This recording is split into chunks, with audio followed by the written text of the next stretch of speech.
it was difficult to see those old timers go. You know, and we wondered how we were going to survive. But you know, that apprenticeship program and immersion with those immersion hours during the mentorship program with those elders really was a big key in helping the young people to pick up language really quick. And they had real projects that they had to work on besides making real things for kids to use in school and in the community. And so we were able to get our language kind of revitalized in the community. That's what I came to talk about today, to how hard it's been for us to remain to be Sandwich, to remain to be who we are in our struggle. It's a bit of a story, my personal view of this story, about how we survived.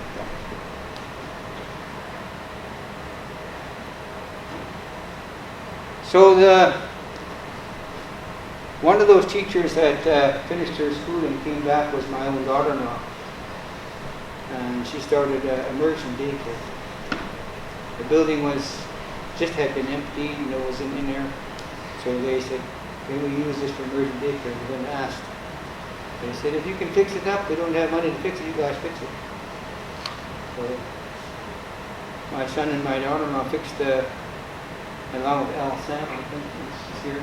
But, he was the other one, and they fixed up that old building. My son went online and got some nice cabinets and nice little island there and things like that. And they put new flooring on it, painted it all in there, and started registering kids. And I think they got 16 for the first set of kids that went in there, and they started teaching immersion style. So the program from then has been developing on. So we have the kindergarten, daycare, the nursery, the daycare program, the kindergarten program, the grade 1 and the grade 2, which has been all immersion. And so those young people are teaching and singing for those kids. And my granddaughter she's in one of those programs she's in the kindergarten, and she came over to visit the house over there, and I said, "Geen sjaartje tot meen, English. Oh, look, she let today, long to the maid," she says to me. And that was really nice to hear my granddaughter speak back to me in the language. I said, "Where is your dad?" "Oh, he says my house. He's over there at my house." Without even thinking, she's speaking the language. I remember when I went back in there to watch the immersion style teachers in that class, and I saw those kids conversing in the language. I cried. I got emotional. It's emotional for me. It's because it had been a long journey to see that happen. It wasn't just me. Years and years of dedication of those elders. They had patience enough to teach me and my sister and other young people many, many beautiful things about remaining to be Sandwich, what it means to be Sandwich, you know. Because it's in the language that we will survive as a people. When we speak to the islands like a relative, when we speak to the wind by its name, when we speak to the salmon in our prayer by its sacred name.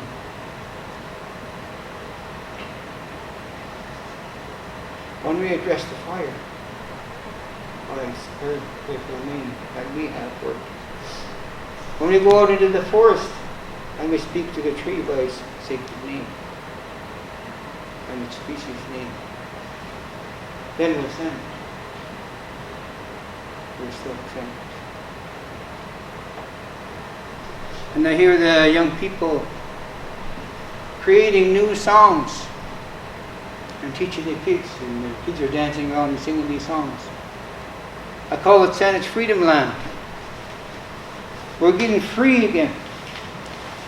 Free to create, free to think, free to make things our way, our part of the world. That's why I'm here today, to talk to you about those things like that. It's been a great struggle to remain Saanich in this part of the world. And we're only one of the First Nations that you may experience in your lifetime. Here, in this area. We're all across the land. Our people are doing the same struggle. Languages are dying today, still. The last speaker remaining, struggling, doing his best, or her best, to do what they can to remain the way the Creator put us here in this world. When I sing the song on this skin from this deer, when I pray to the deer from grandson, we tahu sa English yan. Kung hindi tahu mas buat mas tahu mesti kata dia. Mesti mesti udah dah kata dia. Sian. Dear, bring my prayer to the Great Spirit today. Bring it there. Bring that song to us today. For His work. For our people. It's part of who we are. To believe. Because unskilled in life, unskilled is a law we lived by here long ago. Unskilled is like what you do in life, whether it's positive or negative, it's going to come right back to you or your family or your loved ones. And when it does, you'll recognize it. That's our law, unskilled. And that's why skin is on me. Because one of the first young people that was changed by the Great Spirit long ago, his name was Smiley. He was changed because he had the intention to kill, just for the sake of killing. The Creator said it's wrong to have that intention in your heart or in your mind. So today he said, Smiley, his name was, I will change you. You will be the hunted one. You will be the one that's listening for your life in the forest. You're the one that's going to feed the people. You're changing to the first deer. Out in a place we call Conanich. The village of Conanich. It's called Fulford Harbor today. The first deer was made.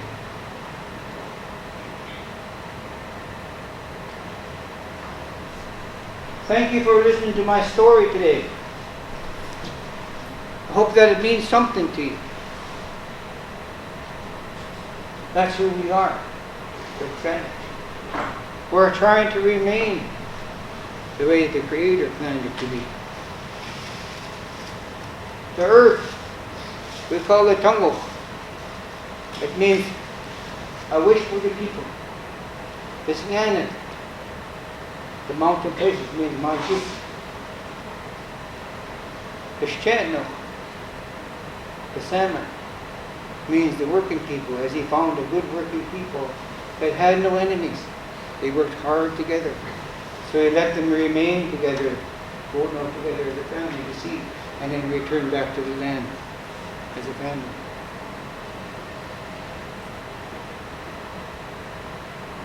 The Chia, a lady, worked hard long ago. She was thankful for everything she had to thank the Great Spirit. And in her prayer, he came to her and said, Chia, it's good to be home. It's good to be thankful for what you have, and it's good to think of the future, like you are storing food away. I want that way to be remembered, and today I'm going to change you to be like the color of the ambition on your hand. She was picking blueberries that day, filling her basket. He said, and so we changed her to the blue jay. When you see Chia, the bluebird, she's always running around busy, gathering things. Still the same way. To remind you how we should be. The first, the kindest people he found, always helping others. He changed into the first cedar trees. Man and woman. Softest, kindest, lightest, strongest. The best wood to work with. Did you? I see trees now, but not yet. Still here today. There's more stories of how that creation came to be. That's our law. That's who we are. When we throw that out, we're no longer sensitive. We've left it behind. We can't do that. When the Creator threw some of our relatives out there and made those islands, Hitler's, Days, Clifford, Tuck, Howard, Hoffman, Aiskin, Panekon, Sinker, Scout, Unkin, Janice, Mosman, Today, Utmout, more and more. They were names. They were human beings, and they were changed to those islands. That's our belief. That's what I learned about when I learned my language. And that's what we're teaching today. We're teaching, passing to the next generation. And I see the little children becoming free. I see the nation becoming free. We've had a lot of good help along the way. The University of Victoria helped us a lot. Lorna, Auspasia, Aviki, Auspa. First people of Cultural Council and those beautiful elders that wouldn't let it go. They worked until they couldn't work another day.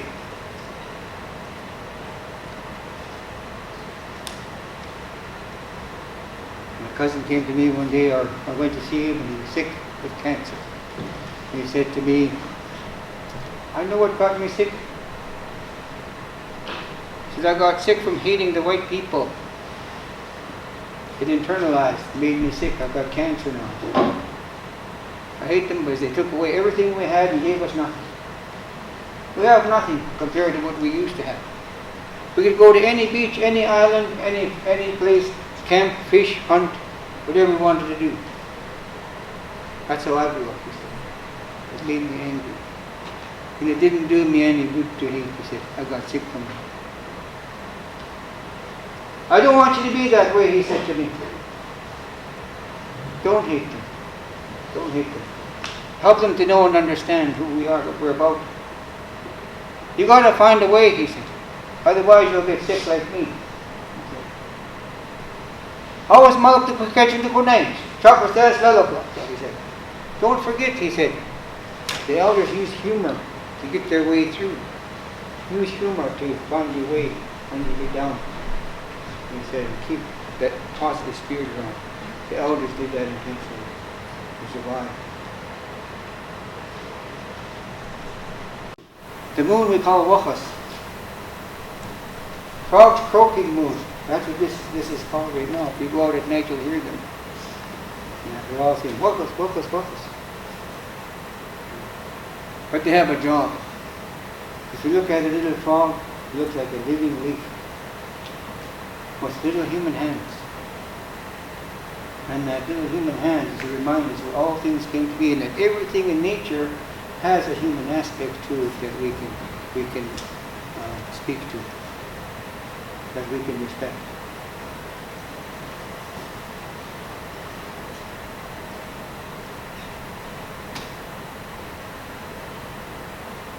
I was sitting on my porch one last summer, or summer before, I think it was, and I was giving thanks for the beautiful summer weather.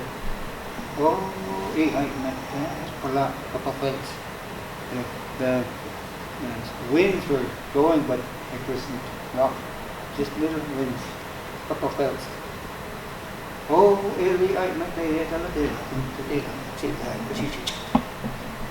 Beautiful little birds were singing their summer songs. The song was so beautiful. That was thanking Great Spirit early morning, down in the day. And I could hear this song. Song the technology and the gifts we have in this world where we live. And it goes like this. When I wanna be, hey,